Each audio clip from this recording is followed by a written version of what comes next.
Inilah 10 pemateri kita dalam acara live bicara. Pertama, live merokok pada remaja, bagaimana pencegahannya. Stop, bebas rokok, bebas dari resiko, disampaikan oleh Bilal.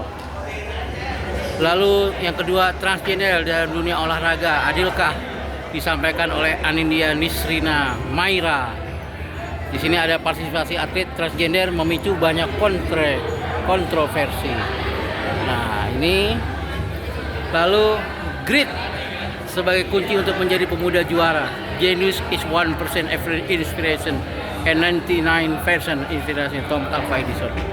Nah, ini disampaikan oleh siapa tadi ya? 7 langkah. Namanya di sini, ini namanya Aisandra.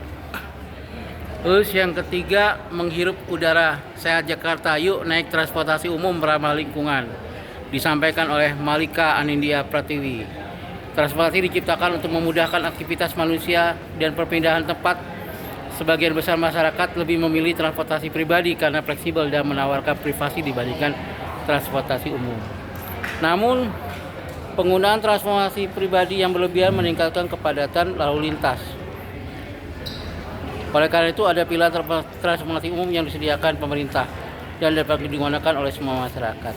Namun, apakah efektif? Nah, ini akan disampaikan oleh Malika.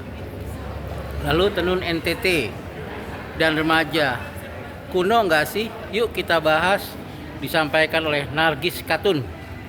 Ya, kemajuan pesat teknologi informasi belakangan ini menjadikan banyak remaja Indonesia lebih akrab dengan budaya dan produk luar negeri.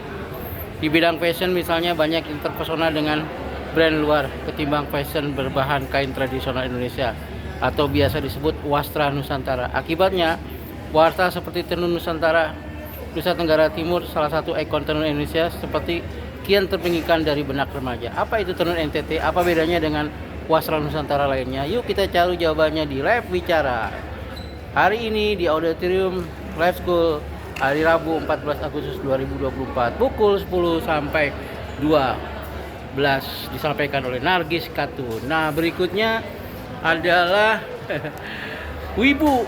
Apa tuh wibu? VS K-popers, sifat fanatisme dan dampaknya.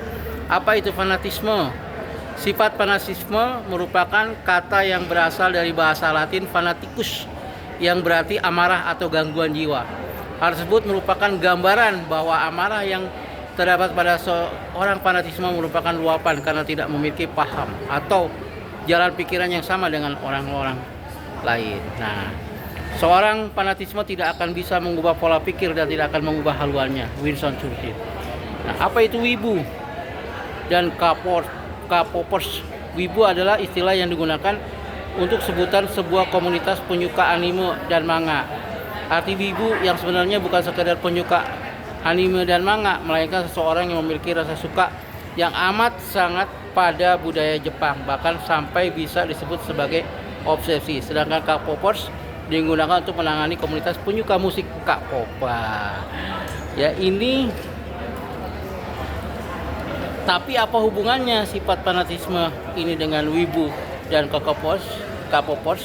Kenapa kok wibu dan K-popers bisa ada di Indonesia? Lalu kenapa wibu dan K-popers suka banget berkelahi sih? Nah, kita saksikan pemaparannya bersama Nabia Anahia Putri Batubara. Nah, berikutnya style remaja dikuasai medsos. Kok bisa? Nah, kalian pernah gak sih mikir sebenarnya apakah kita benar-benar bebas dalam memilih gaya fashion atau media sosial yang sebenarnya menentukan keputusan kita? Hai, aku Rifa Khaila Al Mirasa, atau yang kalian kenal dengan Rifa dari kelas 11C. Ya, semenjak aku mendapatkan gelar sebagai Miss Kizania Jakarta Favorit, aku jadi banyak belajar tentang dunia fashion. Dari situ juga aku semakin tertarik dengan dunia fashion. Tentu kalian punya dong yang namanya medsos seperti Instagram, TikTok, YouTube dan sebagainya. Tapi kalian tahu nggak sih kalau sebenarnya dari banyaknya medsos itu akan bermunculan berbagai fenomena tren Salah satu yang akan kita bahas adalah fenomena trans fashion. Kira-kira dampak dari fenomena trans fashion itu apa ya? Mau tahu selengkapnya? Yuk kita saksikan Rifa Kaila Almirasa pada live bicara Rabu 14 Agustus 2024 di Auditorium Live School Jakarta. Berikutnya Jungle, melodi yang nempel di hati. Pernah ada potongan lagu yang tanpa sadar bikin kamu auto ingat pada sesuatu atau seseorang? Nah, ternyata ini ada teorinya loh, namanya stuck song syndrome. Mau tahu lebih banyak? Tunggu aku di live bicara ya, bersama Raya Malaika Brilliantina. Dan berikutnya kita akan dengar tentang pemanfaatan air hujan untuk air minum dengan menggunakan tangki otomatis bersama Fatima kelas 9A SMP Life School Jakarta. Dalam menghadapi tantangan kesediaan air bersih, inovasi dalam pemanfaatan air hujan menjadi solusi yang potensial. Penelitian ini mengkaji metode filtrasi dan penggunaan teknologi otomatis untuk mengolah air hujan menjadi air minum.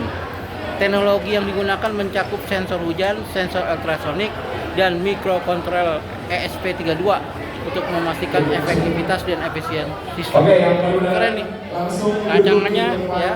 Dan yang terakhir kita akan bersama remaja bisa hamil, karya tulis ilmiah Aurelia Zahra Nadia. Ini wah masih muda banget ya. 25 Mei tahun 2010. Prestasinya juga banyak, ketua 2 OSIS medali emas, bidang PPKM medali perak. Wah, latar belakang karya tulis ini keren banget. Usia remaja biasanya memiliki rasa penasaran yang tinggi dan cenderung berani mengambil resiko atau apa yang dilakukannya tanpa mempertimbangkan terlebih dahulu. Tapi kalau keputusan yang diambil dalam menghadapi konflik tidak tepat, mereka akan menghadapi masalah-masalah besar. Salah satunya kehamilan remaja. Hal ini akan mengefek pada fisik, psikologis, bahkan karir masa depan remaja. Jika hal tersebut tidak ditindaklanjuti, jumlahnya akan semakin meningkat dan akan mengefek ke generasi-generasi selanjutnya. Lalu apa yang harus kita lakukan untuk mencegahnya? Saksikan di live bicara hari Rabu 14 Agustus 2024. Dan kita saksikan sebentar lagi akan dilaksanakan kegiatannya. Terima kasih.